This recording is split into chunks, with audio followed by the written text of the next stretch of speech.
Good morning, everyone, and welcome back to some more K-pop news. The K-pop news that I have is on how it seems that CLC Sorn was just abused by her company. What I mean by that is that it says right here.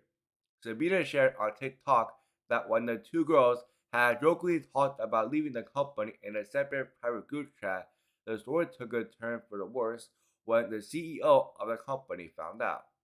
When the CEO of the company found out, he put CLC Sword and Sabrina in a room and tried to make them sign a new contract with even more crazy terms.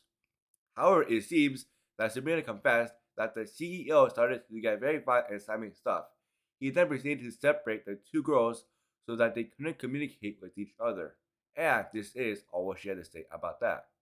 That night was honestly the most traumatizing night of my life ever. I honestly was just so scared that he would hit me. I just sat there throughout the whole 3 hour confrontation, and this was said by Sabrina on her TikTok live. For me, I feel so bad to what happened to both Sabrina and to both Sword of CLC.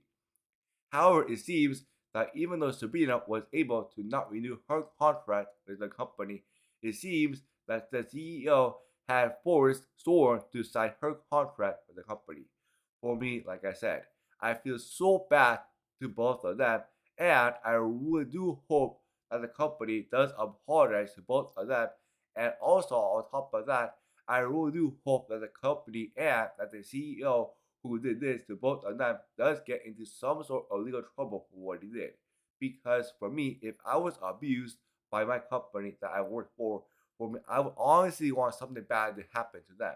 But let me know your thoughts are on this K-pop news. Do you think that CLC Sword and Sabrina were abused by their CEO of the company or not? The next K-pop news that I have is on how it seems that on NCT 127's most recent live stream, it seems that the only thing that they did was drink alcohol because it says right here. Throughout the recent live stream, they just drink alcohol, talked about alcohol and drinking capacity, and held drinking battles even among members who cannot drink at all. The timeline of NCT 127 fans was like this. They can always talk about alcohol because they're old already.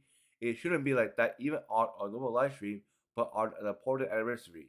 All they did was drink from the beginning to the end without having any type of sincere conversations. What are you guys doing? And look, here's my thoughts about this. For me, as a K-pop fan and as a K-pop YouTuber, the only thing that I'm going to say about this is this. If you do not like what happened in their live stream, and if you did not like what was happening at all, why would you stick to the end to watch them drink in the live stream? Because for me, if I, as a fan of NCT 127, did not like what they were doing in their live stream, which was drinking all the time, for me, I wouldn't want to stick in the live stream at all. But let me know your thoughts are on this K-pop news. Do you think that NCT 127 should be criticized for drinking alcohol even though all of the members of this group are at the drinking age or not? Also, here's some comments by Korean netizens that said things such as this. Dream fans are angry to see 1 to 7 have a sold out concert in Thailand and content on 1 to 7 day, and comments such as this. They're just like Suju. But let me know your thoughts are on this K-pop news. The next K-pop news that I have is on how this KBS reporter is now being criticized for making a post that is targeting G-Dragon all over social media. What I mean by that is that it says right here. G-Dragon recently left a message in a book called All Questions About Youth and Drugs, which was written by a lawyer named Kim Hyun. However, it seems that KBS reporter named Kwang Jin-ho shared the post, and he also expressed his doubts about G-Dragon's words, and he said this. It'll be more interested in it if it's written by someone else except for G-Dragon. Looks like he wrote that in a very sarcastic way or made it look like a decoration rather than expressing something sincerely. After Kwang Jin-ho shared this, and after he posted his comment on social media, he started to face a really harsh criticism from Korean netizens. And the reason is because it says right here. G-Dragon recently gained recognition for its efforts to prevent drug abuse by establishing a foundation to eradicate drugs inside of South Korea. After Kwang Jin-ho got a lot of criticism for his post, he quickly deleted his post and he issued an apology to G-Dragon. Now look, here's my thoughts about this. First off, for me, why did he think that it was okay to make a post like that? Because for me, I'm 100% sure that he knew the moment that he pressed post on social media that he did not expect a lot of people to see on what he posted.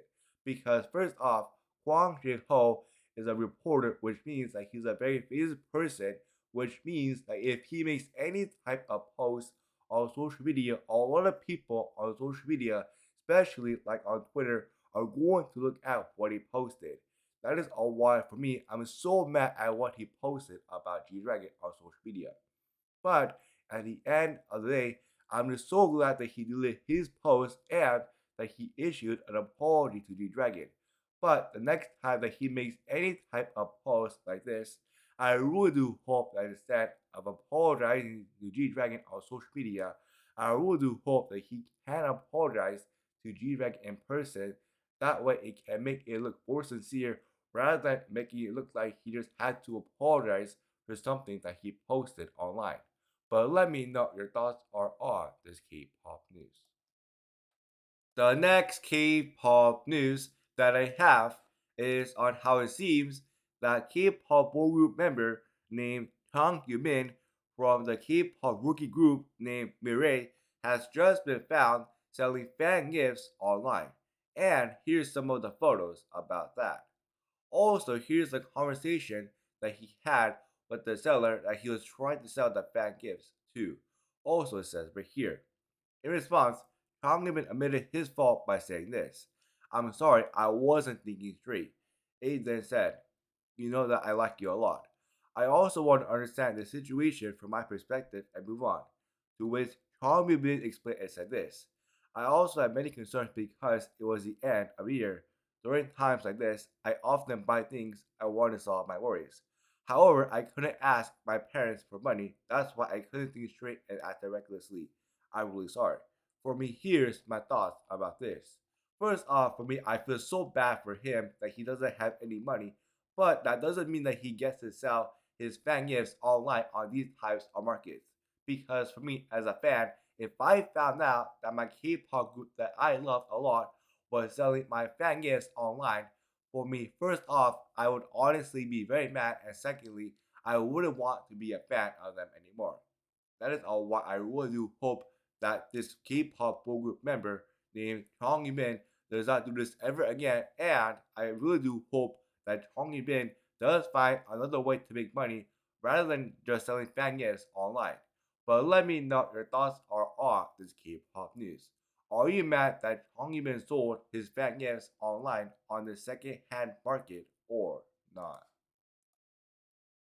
The final K-pop news that I have is on how BTS member named V shocks fans by posting never before seen photos with IU. And if you're wondering on what type of photos that V have posted, well, here's some of the photos that he have posted. Because if you take a look at these photos right here, such as this photo right here, this photo right here, this photo right here, and this photo right here. These photos are some of the photos that we have posted online. And look, here's my thoughts about this. When I saw these photos that V have posted online onto its official Instagram account, for me, I had only one thing to say about this. For me, I feel like IU and V are like the perfect K-pop couple inside of K-pop. But let me know your thoughts are on this K-pop news. Because for me, I feel like ever since IU and V started hanging out, especially in the behind the scenes photos such as these, both of them look so happy to be hanging out with each other. But let me know your thoughts are on this K-pop news. Anyways, that's it for today. Please make sure as always to like and subscribe for more K-pop news like this. And I will see you all next time. Have a good rest of the day. Bye.